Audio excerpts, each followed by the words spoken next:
തൊലിക്കെട്ടിയുണ്ടെങ്കിൽ രാഷ്ട്രീയക്കാരന് ലൈംഗികാരോപണമൊക്കെ എന്ത്? ആസനത്തിലെ ആലും തണൽ തന്നെയായി മാറും അക്കൂട്ടർക്ക്. ലൈംഗികാരോപണങ്ങൾക്ക് പിന്നാലെ കോൺഗ്രസിൽ നിന്ന് സസ്പെൻഡ് ചെയ്ത പാലക്കാട് MLA രാഹുൽ മാങ്കൂട്ടത്തിൽ നിയമസഭയിലെത്തി.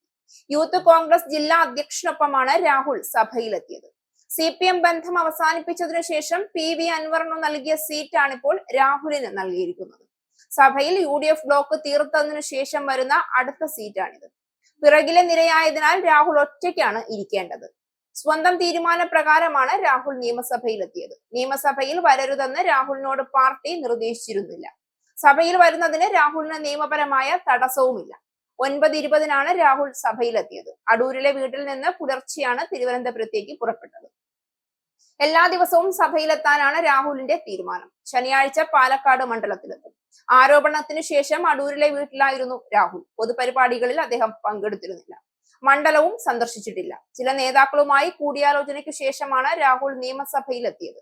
രാഹുലിനെതിരെയുള്ള ആരോപണങ്ങളിൽ ക്രൈംബ്രാഞ്ച് അന്വേഷണം പുരോഗമിക്കുകയാണ്. ആരോപണങ്ങളെ തുടർന്ന് രാഹുൽ യൂത്ത് കോൺഗ്രസ് അധ്യക്ഷ പദം വരെ രാജിവെച്ചിരുന്നു.